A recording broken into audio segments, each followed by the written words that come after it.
Suman TV ప్రేక్షకులకు నమస్కారం. నేను మీ రేవంత్ చలమల. సో ఈ వీడియో ప్రత్యేకంగా మ్యూచువల్ ఫండ్ ఇన్వెస్టర్స్ కోసమే. సో బేసిక్గా మ్యూచువల్ ఫండ్ ఇన్వెస్ట్మెంట్స్ అనగానే ప్రతి ఒక్కళ్ళు చాలా అగ్రెసివ్గా వెళ్ళిపోతున్నారు. కానీ మీరందరూ మిస్ అయ్యేటువంటి ఒక మేజర్ ఇంపార్టెంట్ పాయింట్ గురించి చెప్పడానికే ఈరోజు నా ప్రయత్నం. యాక్చువల్గా దాన్ని అందరూ ఇగ్నోర్ చేస్తున్నారు. ఇన్ఫ్యాక్ట్ చెప్పాలంటే మ్యూచువల్ ఫండ్ గురించి అందరికీ ఎంత బాగా తెలిసినప్పటికీ, తెలుసు అని అనుకుంటున్నప్పటికీ, ఇది కరెక్ట్ వర్డ్ యాక్చువల్గా, అనుకుంటున్నప్పటికీ one of the major important ఆస్పెక్ట్ని మిస్ అవుతున్నారు. ఆ ఒక్క ఇంపార్టెంట్ ఆస్పెక్ట్ని మీ ముందరికి తీసుకొచ్చే ప్రయత్నమే ఈ వీడియో. అందరికీ తెలుసు mutual funds are subjected to market risk. ప్రతి ఒక్క ప్రమోషన్లో కామన్గా చెప్పేటువంటి ఒక మాట ఏదైనా ఉంది అని అంటే ఇది ఒక్కటే. అండ్ ఇంతకుముందు మ్యూచువల్ ఫండ్స్లో పెట్టుబడి పెట్టాలి అని చెప్పినప్పుడు చాలామంది అయ్య బాబాయ్ స్టాక్ మార్కెట్ అందులో పెడితే డబ్బులు పోతాయి, నాకెందుకు అంత రిస్క్, నేను ఏ పోస్ట్ ఆఫీస్లోనో ఎల్ఐసిలోనో ఏ భూమో కొనుక్కుంటా, నాకు అసలు అది వద్దు అన్న వాళ్ళు కూడా ఇప్పుడు మ్యూచువల్ ఫండ్స్ మీద కొంతవరకు అవేర్నెస్ క్రియేట్ అయిన తర్వాత, నాలెడ్జ్ కాదు అవేర్నెస్ క్రియేట్ అయిన తర్వాత వాళ్ళు డైరెక్ట్గా ఏ స్మాల్ అండ్ మిడ్ క్యాప్స్లోకి జంప్ అయిపోవటము, అగ్రెసివ్గా పోర్ట్ఫోలియోస్ని మెయింటైన్ చేయడం లాంటివి చేస్తూ ఉన్నారు. మరి ఇంత సడన్గా డ్రాస్టిక్ చేంజ్ ఎందుకు వచ్చేసింది? ఇంతకుముందు అయ్యబాబోయ్ అన్న వాళ్ళు ఇప్పుడు డైరెక్ట్గా వచ్చేసి స్మాల్ అండ్ మిడ్ క్యాప్ జోలికి డైరెక్ట్గా జంప్ అయిపోతున్నారే. మరి అప్పుడున్న భయం ఇప్పుడు ఏమైపోయింది? సింపుల్ ఒకటే మాట చెప్తా. ఇప్పటిదాకా మార్కెట్ ఇచ్చిన రిటర్న్స్ అన్నీ బాగున్నాయి కాబట్టి 2020 నుంచి కూడా దాదాపుగా మార్కెట్స్ అన్నీ కూడా బుల్ రన్లో ఉన్నాయి కాబట్టి వాళ్ళ రిటర్న్స్ వీళ్ళ రిటర్న్స్ అన్నీ చూసి అద్భుతంగా డబ్బులు అందరూ సంపాదిస్తున్నారు, ఇక్కడ నేనేదో మిస్ అయిపోతున్నాను అని చెప్పేసి ఇందులోకి వచ్చి అగ్రెసివ్గా స్టెప్ తీసుకుంటూ ఉన్నారు. దీన్నే ఫియర్ ఆఫ్ మిస్సింగ్ ఆపర్చునిటీ అంటారు. ఇందులో చేసే పొరపాట్లే చాలా ఉంటాయి. యాక్చువల్గా సబ్జెక్ట్ ఇది కాదు. యాక్చువల్ సబ్జెక్ట్ మనం మాట్లాడబోయేది రిస్కోమీటర్ గురించి.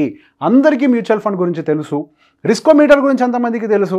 ఒకవేళ రిస్కోమీటర్ గురించి తెలిసినా కానీ మీ రిస్క్ ప్రొఫైలింగ్ ఎంతమంది చేసుకున్నారు? నన్ను అడిగితే మన దగ్గర 100 మంది ఉన్నారు అని అంటే ఇన్వెస్టర్స్, 100తో కంపేర్ చేయడం కూడా కష్టం, 1000 మంది ఇన్వెస్టర్స్ ఉన్నారంటే దాదాపుగా 999 మంది అసలు రిస్క్ ప్రొఫైలింగే చేసుకోరు. అసలు రిస్క్ ప్రొఫైలింగ్ యొక్క ఇంపార్టెన్స్ ఏంటో మీకు అర్థం కావట్లేదు. రిస్క్ ప్రొఫైలింగ్ ఎందుకు చేయాలి? ఆ రిస్క్ ప్రొఫైలింగ్ చేయగానే నా మైండ్లో నేను అగ్రెసివ్ రిస్క్ తీసుకుందాం అనుకుంటున్నా, కానీ రిస్క్ ప్రొఫైలర్ ఏమో నన్నేమో బ్యాలెన్స్డ్గా వెళ్ళమంటుంది, లేదా మోడరేట్ అగ్రెసివ్గా ఉండమంటుంది. నేనెందుకు చేయాలి? మంచి రిటర్న్స్ వస్తున్నప్పుడు నేను తీసుకోవాలి కదా. అక్కడ రిటర్న్స్కి సంబంధించిన మ్యాటర్ కాదు రిస్కోమీటర్ది. రిస్కోమీటర్ అనేది చాలా పారామీటర్స్ తోటి డిజైన్ చేయబడి ఉంటుంది. రిస్కోమీటర్ అనేది మీ రిస్క్ని కంట్రోల్ చేయడం కోసమే డిజైన్ చేయబడింది. మీ అవసరాలు ఎప్పుడున్నాయో గమనించుకొని వాటికి అనుకూలంగా కంట్రోల్ చేసేందుకే వాడేది ఈ రిస్కోమీటర్. ఈ రిస్కోమీటర్ని వాడకుండా సరే ఇప్పుడంతా బాగుంది, అద్భుతంగా సెలబ్రేట్ చేసుకుంటున్నారు, ఒక సంవత్సరం తర్వాత మార్కెట్ కింద పడిపోయింది, 2 సంవత్సరాల మార్కెట్ ఎక్కడికి కదలలేదు, ఏం చేస్తారు? వెంటనే టక్ టక్ టక్ టక్ అని కామెంట్లు పెడతారు. ఇప్పుడు India is so bullish, India is growing. Yes, India is growing. Even though India is growing, India will also have some hurdles in between. ఎంతటి ప్లేన్కైనా కానీ మధ్యలో టర్బులెన్స్ ఉంటాయి. ట్రాక్టర్ రోడ్డు మీద వెళ్తుంటే గతుకులు ఉంటాయి, కారు రోడ్డు మీద వెళ్ళినా గతుకులు ఉంటాయి, స్పీడ్ బ్రేకర్లు ఉంటాయి, యాక్సిడెంట్లు ఉంటాయి. సో బేసిక్గా అన్నీ ఉంటాయి. సో బేసిక్గా ఇవేవి లేకుండా స్మూత్ జర్నీ అనేది ఎప్పుడు కూడా ఎందులో ఉండదు. అది ఇన్వెస్ట్మెంట్ జర్నీ కానివ్వండి, మన పర్సనల్ జర్నీ కానివ్వండి. ఈ టర్బులెన్స్ నుంచి, ఈ ఒడిదుడుకుల నుంచి కాపాడుకునేందుకే మనం వాడే ఒక అద్భుతమైన టూల్ ఏంటి అని అంటే రిస్కోమీటర్. ప్రతి ఒక్కరు రిస్కోమీటర్ని ఖచ్చితంగా వాడాలి. మీరు మీ మైండ్లో, నేను రీసెంట్గా కొంతమందితో మాట్లాడినప్పుడు, సార్ నా వయసు కొంచెం ఎక్కువ, సో బై డిఫాల్ట్గా రిస్కోమీటర్ నన్ను బ్యాలెన్స్డ్గా వెళ్ళమంటది, కానీ నేనేమో మెంటల్గా ప్రిపేర్ అయ్యి అగ్రెసివ్గా వెళ్ళాలి అని. ఇక్కడ నీ మెంటల్గా ప్రిపేర్ అయ్యారు చూసారా, అది ఒక ఎమోషన్, అది లాజిక్ కాదు. ఇక్కడ లాజిక్ తోటి నడిచేది రిస్కోమీటర్. ఎలా? ఫర్ ఎగ్జాంపుల్, మీరు ఫైనాన్షియల్గా ఇండిపెండెంట్ అవ్వాలి, మీరు 60 సంవత్సరాలు రిటైర్ కాబోతున్నారు, మీ వయసు 50 సంవత్సరాలు అనుకోండి, ఫర్ ఎగ్జాంపుల్గా చెప్తున్నా 50 సంవత్సరాలు అనుకోండి. మీరు ఇప్పుడు అగ్రెసివ్గా వెళ్ళిపోతాను అని అంటే కరెక్ట్గా మార్కెట్ 6-7 ఇయర్స్ బాగా పనిచేసి లాస్ట్ 3 ఇయర్స్ టప్మని కింద పడిపోయింది అనుకోండి, మీరు మీ టార్గెట్ని రీచ్ కాగలుగుతారా? సో బేసిక్గా రిస్కోమీటర్ని యూస్ చేసి మనం పెట్టేటువంటి పెట్టుబడులు, మన ఫైనాన్షియల్ ఇండిపెండెన్స్ అమౌంట్ ఉంటుంది చూసారా, ఒక టార్గెట్ పెట్టుకుంటాం కదా, ఈ అమౌంట్ నేను రీచ్ అయిపోతే ఫైనాన్షియల్ ఇండిపెండెంట్ అయిపోతాను అని. ఆ టార్గెటెడ్ అమౌంట్ అంతా కూడా రిస్కోమీటర్కి అనుకూలంగా ఉండాలి. ఒక్కసారి మీ ఇన్వెస్ట్మెంట్స్ అన్నీ కూడా మీ గోల్స్ రీచ్ అయిన తర్వాత కావాలంటే ఎక్సెస్ అమౌంట్ ఉంటుంది చూసారా, నెక్స్ట్ నా ఫ్యూచర్ జనరేషన్ కాస్ట్ని ప్రిపేర్ చేయబోతున్నాను, ఇది నా కోసం కాదు అని కావాలంటే దాంతో అగ్రెసివ్గా వెళ్ళండి. బేసిక్గా రిస్కోమీటర్ మీ ఏజ్, మీ గోల్, మీ ఎగ్జిస్టింగ్గా మీరు డెప్ట్ టు సేవింగ్స్ రేషియో ఎలా ఉంది, మీ పెట్టుబడుల బిహేవియర్ ఎలా ఉంది, మీరు సంపాదించే దాంట్లో ఎంత పర్సంటేజ్ని సేవ్ చేస్తున్నారు, వీళ్ళ యాక్చువల్ ఫైనాన్షియల్ బిహేవియర్ ఏంటి, వీళ్ళు ఎటువంటి సమస్యల్లో ఉన్నారు, వీటన్నిటిని అర్థం చేసుకొని వీళ్ళు ఈ పద్ధతిలో వెళ్తే ఎటువంటి రిస్కులు జరిగినా కానీ వీళ్ళు తట్టుకోగలుగుతారు, సో దట్ వీళ్ళు మార్కెట్లో ఎక్కువ కాలం నిలబడగలుగుతారు అన్న ఒక ఉద్దేశంతో డిజైన్ చేయబడింది. మనం ఎంతసేపటికి నెంబర్ల వెనకాల పరిగెడుతున్నాం. ఎప్పుడైనా గుర్తుపెట్టుకోండి, మనకు చరిత్ర ఒకటే చెప్పింది, నెంబర్ల వెనకాల పరిగెడితే ఓడిపోతాం. మనం ఎప్పుడైతే ఒక ప్రొసీజర్ ప్రకారం పరిగెడతామో ఎక్కువ దూరం పరిగెడతాం.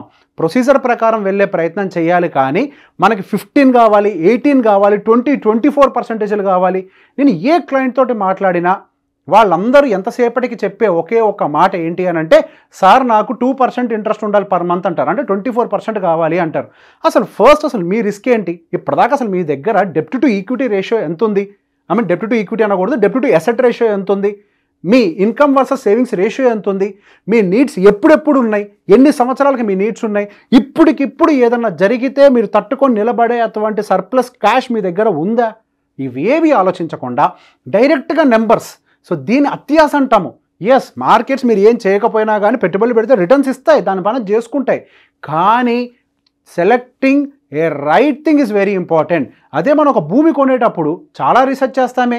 ఎటువైపు ప్రభుత్వ పథకాలు వస్తున్నాయి, ఎటువైపు గవర్నమెంట్ డెవలప్మెంట్ చేయబోతోంది, ఎటువైపు మనకు మంచి మంచి ప్రైవేట్ కంపెనీలు రాబోతున్నాయి, సో దట్ మనకు ఆ ల్యాండ్స్ అన్నీ కూడా ఫ్యూచర్లో గ్రో అవుతాయి. ఆ గ్రో అవటమే కాదు, దాంట్లో ఉన్నటువంటి రిస్క్ అంటే మనం అర్థం చేసుకునేందుకు ఆ ల్యాండ్ డాక్యుమెంట్స్ తీసుకెళ్ళి లాయర్ దగ్గర కూర్చోబెట్టి మళ్ళీ దాని మీద ఒక లీగల్ ఒపీనియన్ తీసుకొని ఇంత ప్రాసెస్ చేసి ఒక భూమిని కొంటామే.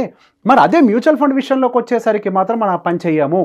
జస్ట్ లైక్ ల్యాండ్స్, మనకు మ్యూచువల్ ఫండ్స్లో కూడా గ్రోత్ ప్రాబబిలిటీ ఉండే సెక్టార్స్ ఉంటాయి, మార్కెట్ క్యాప్స్ ఉంటాయి, సెక్యూర్డ్గా ఉండేటువంటి కొన్ని ఫండ్స్ కూడా ఉంటాయి. 36 కేటగిరీలు ఉన్నాయండి దాదాపుగా మ్యూచువల్ ఫండ్స్లో. ఒక్కొక్కరికి అనుకూలంగా అన్నీ, అంటే బేసిక్గా లో risk taker, high risk taker, అందరికీ ఈ 2 కేటగిరీల మధ్యలో ఉండే వాళ్ళందరికీ అనుకూలంగా డిజైన్ చేయబడింది ఈ ఇండస్ట్రీ. సో బేసిక్గా మీ రిస్క్ హ్యాపిటేట్ని బేస్ చేసుకొనే మీరు ఎప్పుడైనా కానీ పెట్టుబడులు పెట్టాలి. అట్లీస్ట్ మీ ఫైనాన్షియల్ ఇండిపెండెన్స్ వచ్చేంత వరకు. ఒక్కసారి మీరు ఆ గోల్ని రీచ్ అయిన తర్వాత ఎస్, మీకు ఇంకెటువంటి సమస్య లేదు, ఆ డబ్బులతో మీరు బతికేస్తారు. ఫ్యూచర్ కోసం మీ పిల్లలు, మీ మనవాళ్ళ కోసం చేసే పనులు ఉంటాయి చూసారా, వాటికి రిస్క్ తీసుకోండి. కానీ మీ బేసిక్ అమౌంట్ తోటి ఎప్పుడు కూడా అగ్రెసివ్గా వెళ్ళిపోకండి. ఇప్పుడు నేను చెప్పే మాట ఎవ్వరికీ అర్థం కాకపోవచ్చు. ఎంతసేపటికి అందరి మైండ్లో వాడు ఏదో చెప్తున్నాడు, మార్కెట్లో రిటర్న్లు వస్తూనే ఉన్నాయి, అనవసరంగా వాడి మాటలు పట్టించుకుంటే మాకేం జరుగుతుంది, మా రిటర్న్స్ అని మాకు రావాల్సిన రిటర్న్స్ రావు అని అనుకుంటారు. పొరపాటు పడకండి. మార్కెట్స్ అనేవి ఎప్పుడు మీరు అనుకున్నట్టుగా ఉండవు. నిజంగా అట్లా అంత ఈజీగా ఉంటే ప్రభుత్వం ప్రతిసారి ఒక యాడ్ని డిస్ప్లే చేసే ముందు ఒక కంపల్షన్ ఎందుకు పెట్టింది? Mutual fund subjected to market risk అని.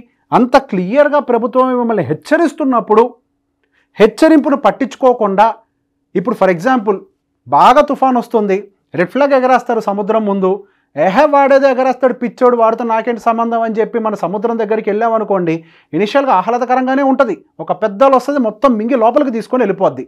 ఇదే కాన్సెప్ట్ ఏ పెట్టుబడిలో అయినా పనిచేస్తుంది. ముందు అన్నీ బాగున్నట్టుగా కనిపిస్తాయి, కానీ ఒకేసారి మీ మీదకి అది వచ్చి దాడి చేసినప్పుడు, అంటే మార్కెట్ క్రాష్ అయినప్పుడు లేదా మార్కెట్ కొన్ని సంవత్సరాల పాటు రిటర్న్స్ ఇవ్వనప్పుడు మీరు దాన్ని తట్టుకొని నిలబడలేరు కదా. అదే మనము ఆ బేసిక్ రిస్కోమీటర్ని బేస్ చేసుకొని మన రిస్క్ హ్యాపిటేట్కి అనుకూలంగా మన పోర్ట్ఫోలియో స్ట్రక్చర్ని బిల్డ్ చేయగలిగితే అప్పుడు మనం 4 కాలాల పాటు సంతోషంగా ఎక్కువ దూరం ఇన్వెస్ట్మెంట్ జర్నీ చేయగలుగుతాం. రిస్కోమీటర్ని ఖచ్చితంగా వాడండి. మీరు ఏ ఫైనాన్షియల్ అడ్వైజర్ దగ్గరికి వెళ్ళినా, చాలామంది ఫైనాన్షియల్ అడ్వైజర్స్ ఫాలో కావట్లేదని అనుకుంటున్నాను, చాలామంది చెప్తున్నారు నాతో అదే మాట. సో బేసిక్గా రిస్కోమీటర్ని అడగండి. రిస్కోమీటర్ ప్రకారం నాకు ఏది కరెక్టో, అట్లీస్ట్ నా సేఫ్ ఇన్వెస్ట్మెంట్స్ వరకు, నేను బతకడం కోసం ఏదైతే అమౌంట్ కావాలో దాని వరకు రిస్కోమీటర్ ఫాలో అవుదాం సార్, ఆ తర్వాత ఉండేటువంటి అమౌంట్కి రిస్క్ తీసుకుందాం. ఇది కరెక్ట్ పద్ధతి కదా. మీరు ఎంత రిస్కోమీటర్ ఫాలో అయినా కానీ మీ returns, large cap index returns అయితే వస్తాయి కదా, యావరేజ్ 15% అయితే వస్తాయి కదా. ఆ 15% తీసుకోవడానికి మన ప్రాబ్లం ఏంటి? ఎంతసేపటికి మనకి 2024 అని వెనకాల పరిగెడితే, అంటే ఇయర్ కాదండి 2024 అని 20%, 24% అన్న దాని వెనకాల మనం పరిగెట్టడం మొదలు పెడితే మీరు దాని వెనకాల పరిగెడుతున్నారు. మీ కళ్ళన్నీ దాన్నే చూస్తూ ఉన్నాయి. కింద మధ్యలో వచ్చేటువంటి గోతుల్ని మీరు చూడట్లే, స్పీడ్ బ్రేకర్ని చూడట్లే, జరగబోయే యాక్సిడెంట్ని చూడట్లే. మీరు ఒక బండి నడుపుతున్నారు అంటే హెల్మెట్ పెట్టుకోమంటారు. ఎందుకు? రోడ్డు మీద వెళ్ళే ప్రతి ఒక్కరికి యాక్సిడెంట్ జరుగుద్ది అని కాదు, యాక్సిడెంట్ జరిగిన వాడు బతుకుండాలి అని. ఆ హెల్మెట్ మనకు కాపాడుతుంది అని. రిస్కోమీటర్ కూడా మన మార్కెట్లో హెల్మెట్ లాంటిదే, ఒక ఇన్సూరెన్స్ లాంటిదే. సో బేసిక్గా ప్రమాదం జరిగినప్పుడు ఎక్కువగా ఇంపాక్ట్ కాకుండా ఉండేందుకే మనం బేసిక్ సేఫ్టీ రిస్కోమీటర్ తోటి వెళ్తే మనం చాలా వరకు ఇన్వెస్ట్మెంట్స్ని ఎక్కువ ఒడిదుడుకులు లేకుండా మన రిస్క్ హ్యాపిటేట్కి అనుకూలంగా బ్యాలెన్స్ చేయగలుగుతాం. It is not by the age, it is by the need and your financial behaviour. So ఎవరెవరైతే రిస్కోమీటర్ లేకుండా అగ్రెసివ్గా తీసుకెళ్ళి జంప్ చేస్తున్నారో వాళ్ళందరికీ కూడా మీరు ఈ వీడియోని షేర్ చేయండి. Thank you very much.